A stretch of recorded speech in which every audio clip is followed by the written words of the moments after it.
पूरे Russia Ukraine war में भारत की इंपॉर्टेंस इतनी बढ़ गई है उसके बाद से कि अब ईयू भी कह रहा है कि आप बहुत इंपॉर्टेंट रोल प्ले कर रहे हैं इस पूरे यूक्रेन वॉर में, आप इसमें पीस ला सकते हैं। ट्रम्प से तो हमें जरा भी उम्मीदें हैं नहीं। डोनाल्ड ट्रम्प का सबसे बड़ा जो सट्टा था फेल हो गया।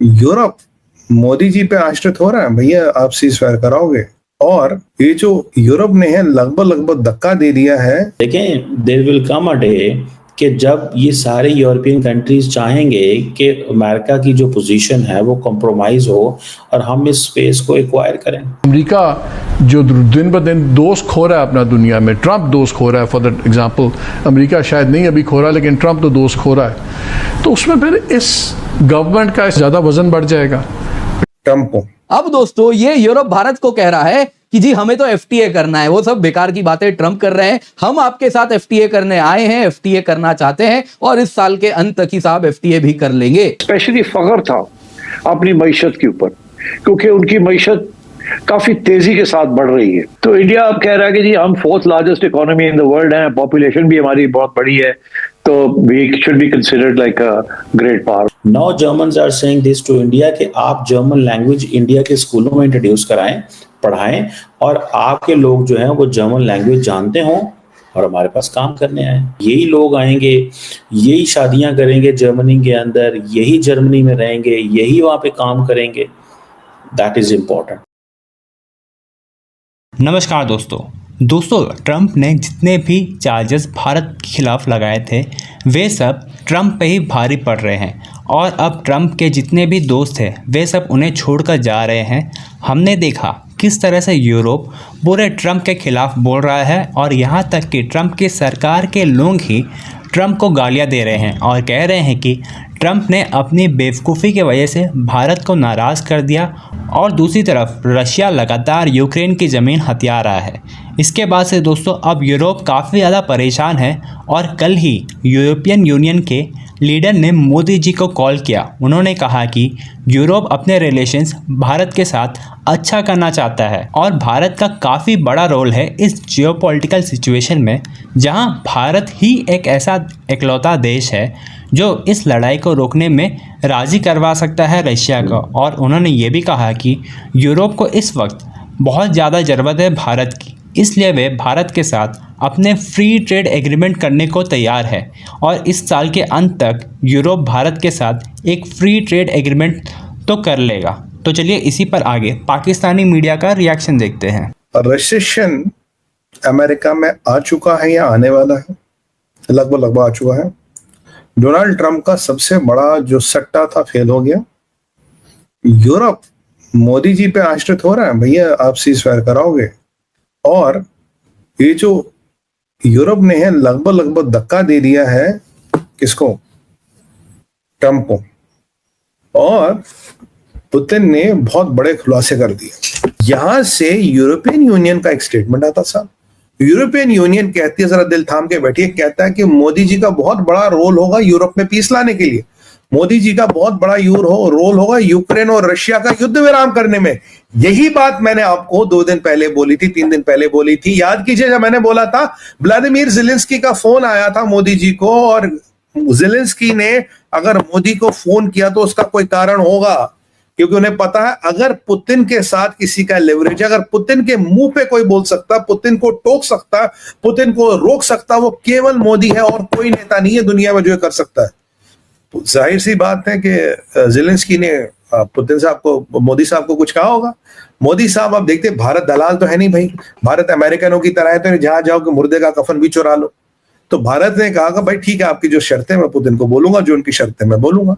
अब कुछ तो उस गाड़ी की कन्वर्सेशन में हो, कुछ तो बात हुई, कुछ तो ज़ेलेंस्की के फोन के बाद हुआ, कुछ तो उस गाड़ी में बातचीत हो रही थी जो 24 घंटे के अंदर अंदर असर इतना लाई कि ज़ेलेंस्की जा रहा है यूरोप, और उर्सुला वॉन डेर और यूरोप के लीडर कह रहे हैं कि भाई जो रास्ता होगा उसमें मोदी का बहुत बड़ा रोल होगा, मोदी जी का बहुत बड़ा रोल रहने वाला। तो यूरोप ने लगभग ट्रम्प के पिछवाड़े पे मारी ला। Now Germans are saying this to India कि आप जर्मन लैंग्वेज इंडिया के स्कूलों में इंट्रोड्यूस कराएं, पढ़ाएं, और आपके लोग जो हैं वो जर्मन लैंग्वेज जानते हों और हमारे पास काम करने आए।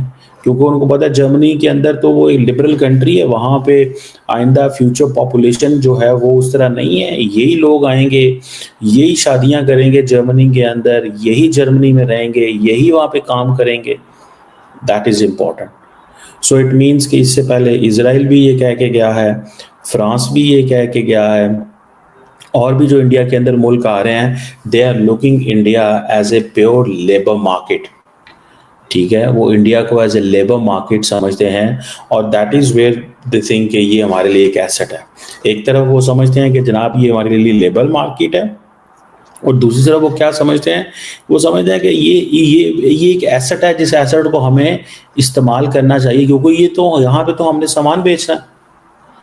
ये चीज इंडिया को देती है कॉन्फिडेंस, और उसने कहा कि मैं अमेरिका के साथ भी सिर्फ और सिर्फ बातें तो करूंगा।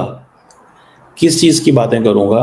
बातें करूंगा कि जनाब मैं कम्युनिस्ट चाइना के खिलाफ हूं और मैं डेमोक्रेसी हूं, लेकिन इन रियलिटी कम्युनिस्ट चाइना के खिलाफ इंडिया करेगा कुछ नहीं, या जो रशिया के खिलाफ इंडिया करेगा कुछ नहीं।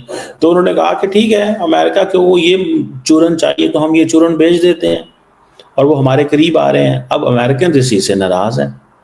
ठीक है, सो लेकिन जर्मनी को ये प्रॉब्लम नहीं है इतना लंबा चौड़ा, क्योंकि जर्मनी के स्टेक्स डिफरेंट है as compare to the United States. France के स्टेक्स डिफरेंस हैं।